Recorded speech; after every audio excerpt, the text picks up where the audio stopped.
Bonjour, est-ce que vous savez ce qu'est une secte?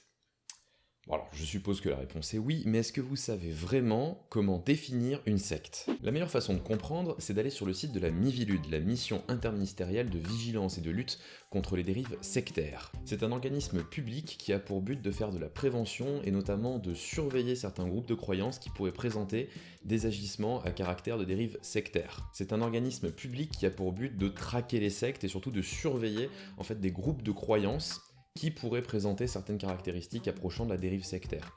La plupart du temps, ce sont des gens qui ont porté plainte contre ce genre de groupe parce que certains proches étaient dans le groupe, ou tout simplement des personnes qui étaient dans ce groupe et qui ont estimé qu'il y avait dérive sectaire. Notez bien qu'elle n'a qu'un rôle d'observateur, elle ne peut pas faire directement de répression au niveau des groupes, on en reparlera un petit peu après. Si on va sur le site de la Miviludes, on se rend compte qu'il donne une définition possible de la dérive sectaire, donc je vais vous la lire. Il s'agit d'un dévoiement de la liberté de pensée, d'opinion ou de religion qui porte atteinte à l'ordre public, aux lois ou aux règlements, aux droits fondamentaux, à la sécurité ou à l'intégrité des personnes.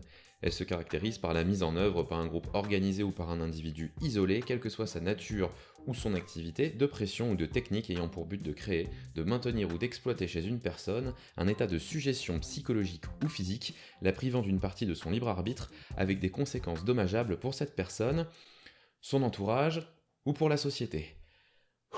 On va s'attarder quelques instants sur cette définition. On va s'attarder sur la première phrase. Il s'agit d'un dévoiement de la liberté de pensée, d'opinion ou de religion. On comprend qu'il s'agit de détourner une personne du droit chemin et de l'amener à réaliser des actions qui seraient contre ses principes de base et contre les lois, les règlements, et qui pourraient avoir des conséquences directement sur la personne, sur son entourage ou même sur la société en général. Mais pour justement pouvoir attirer des adeptes dans la secte, les gourous vont devoir mettre en place des stratagèmes et utiliser des techniques psychologiques, d'influence et de manipulation. Et le but du jeu pour un gourou, ça va justement d'être de créer cet état de suggestion psychologique chez les adeptes, et du coup de pouvoir complètement les couper de leur libre arbitre et de les soumettre complètement à la volonté du groupe. La Miviludes a détaillé notamment 4 points qui permettent de détecter si un groupe présente une dérive sectaire. Le premier, ça va être la déstabilisation mentale, c'est ce dont on a parlé, c'est justement ces techniques de manipulation qu'on va mettre en place pour assujettir les personnes qui vont rentrer dans la secte et du coup les soumettre à la volonté du gourou. Ensuite, en deuxième point, on va avoir des exigences financières qui sont exorbitantes. Ce qu'il faut comprendre, c'est que quand on rentre dans une secte, la plupart du temps, le gourou va vous demander entre 10 et 20% de votre salaire, net d'impôt, bien sûr. Mais ce qu'il faut bien comprendre, c'est que c'est un minimum, c'est-à-dire que vous pouvez donner, si vous voulez donner la moitié de votre salaire, la secte elle vous dira pas non, c'est le but. Ensuite, troisième point, on a la séparation de la famille et embrigadement des enfants. Alors pourquoi une secte fait ça? C'est assez simple. Imaginez une personne rentre dans une secte, sa famille pourrait rapidement se rendre compte qu'il y a quelque chose qui ne va pas et essayer de lui faire prendre conscience que ce groupe est une secte et qu'il ne faut pas y rentrer. Du coup, ça, les sectes en sont totalement conscientes, et donc en général, ils essaient deux choses, soit d'essayer de complètement couper l'adepte de sa famille, soit au contraire, essayer d'embrigader toute la famille, comme ça au moins, il n'y a personne pour les en sortir. Quelque chose que pratiquent énormément également les sectes, c'est l'embrigadement des enfants, parce que forcément, les enfants sont les plus malléables, et quand ils rentrent directement au plus jeune âge dans une secte, en général, ils en ressortent jamais. Et enfin, le quatrième point, et le meilleur, c'est l'infiltration des sectes dans les pouvoirs publics. Alors ça, je pense que je ferai une vidéo entièrement dédiée là-dessus, parce que croyez-moi, il y a beaucoup de choses à dire. Beaucoup. Ce qu'il faut comprendre, c'est qu'il existe deux grandes familles de sectes. On va voir les sectes monothéistes, d'un côté, et les sectes panthéistes.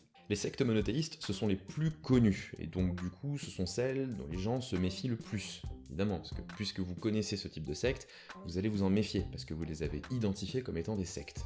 Et ce qui est une petite erreur, je vous expliquerai pourquoi juste après. Ce genre de secte s'intéresse plutôt à des classes populaires et utilise des méthodes de recrutement qui sont franches avec un conditionnement qui est assez intensif. La plus connue sont les témoins de Jéhovah, on a également les mormons, etc., ce genre de secte. Elles imposent également un mode de vie très strict. La plupart du temps, l'homosexualité est un péché, on n'a pas le droit à l'avortement, et le divorce n'est qu'en cas d'adultère. Et ensuite, nous avons les sectes panthéistes. Alors celles-ci, aujourd'hui, ce sont les moins connues. Et du coup, comme elles sont moins connues, les gens sont moins au courant, et du coup, s'en méfient beaucoup moins. Et pourtant, ça reste des sectes qui peuvent parfois être extrêmement dangereuses. Une secte panthéiste, c'est un système totalitaire qui peut être soit religieux, qui peut être thérapeutique ou qui peut être philosophique. Et ce qu'il faut comprendre, c'est que dans ce système de croyance, Dieu n'est pas une entité. C'est pas comme dans les sectes monothéistes où on croit en un Dieu qui forme une seule et même entité. Dans une secte panthéiste, là, au contraire, en fait, Dieu est partout. C'est-à-dire que vous êtes Dieu, je suis Dieu, la caméra est Dieu, mon micro est Dieu, le mur est Dieu, bref, tout est Dieu. Mais la grande différence avec les sectes monothéistes, c'est que les adeptes dans ce genre de groupe vont paraître très souvent beaucoup plus ouverts d'esprit et beaucoup plus tolérants. Mais malgré tout ça, derrière, ça cache un mode de vie très strict et une pensée qui est extrêmement rigide. Ces sectes recrutent par le biais de psychothérapie, par le biais du yoga, par des séminaires de développement personnel et tout ce genre de choses qui tournent autour justement du développement personnel. Alors attention, je suis pas en train de vous dire que tous les praticiens qui pratiquent ces disciplines sont des gourous, c'est que les sectes panthéistes ont justement infiltré ces domaines. Et ici, en général, à l'inverse des sectes monothéistes, leurs cibles sont des classes plutôt aisées, parce que justement, elles peuvent s'offrir leurs prestations qui sont extrêmement onéreuses. Par exemple, ils vont avoir des séminaires qui parfois peuvent durer juste 2 jours et qui vont vous facturer à peu près 5 000 €. Et j'arrondis pas au millier supérieur, vraiment 5 000 € pour 2 jours. Mais ce qui est encore plus pervers, c'est qu'ils vont se servir de tout un charabia pseudo-scientifique juste pour essayer d'impressionner leurs potentiels futurs adeptes. Et pour ça, on va vous parler de l'univers qui vibre à une certaine fréquence, on va vous parler de lois de l'attraction, on va vous parler de mécanique quantique, et notamment de médecine quantique. Et ça, je peux vous garantir que sur le net, on trouve des choses très intéressantes sur le sujet. Et le pire dans tout ça, c'est que ça marche. Il y a vraiment des gens qui sont attirés par ce genre de discours parce que ça impressionne et surtout ça donne une assise. Ça donne l'impression que parce qu'on va débiter des mots qui peuvent paraître techniques, on va se laisser prendre dans le jeu. Vous allez me dire comment les sectes arrivent à capter autant de monde dans leur groupe. Alors pour ça, elles ont développé un stratagème qui se fait en 4 étapes. La première, c'est la phase de l'approche. Pendant cette première étape, il s'agit en fait de susciter la curiosité du potentiel adepte. En fait, on va lui dire qu'en rentrant dans ce groupe, on va répondre à toutes les questions qui se posent, ça va lui permettre d'avoir un éveil spirituel, ça va lui permettre d'atteindre son plus haut potentiel, etc., etc. Les sectes ciblent 2 grands groupes de personnes, les 18-25 ans et les 40-60 ans. Les 18-25 ans, pourquoi ? Parce que c'est à cet âge-là qu'on se projette vers l'avenir. C'est à cet âge-là qu'on peut également avoir de la peur face à l'avenir et avoir peur de rater les différents projets qu'on va mettre en place. Les 40-60 ans peuvent parfois ressentir de la frustration et surtout se rendre compte qu'il y a des rêves qu'ils n'ont pas réalisés. Et les sectes vont justement trouver des arguments pour leur montrer qu'en rejoignant ces groupes, ils arriveront à répondre à cette problématique. Deuxième étape, la séduction. Cette étape, elle est cruciale. Elle va consister à faire ressentir à l'adepte qu'il a une position de force par rapport au reste de son entourage et de la population en général. On va lui faire ressentir qu'il fait partie d'une élite et qu'il a un potentiel et qu'il a des capacités hors normes et qu'au sein du groupe, il va pouvoir les exploiter au mieux. On le flatte et surtout, on peut lui apporter de l'amour que peut-être il ne recevait pas avant d'entrer dans le groupe.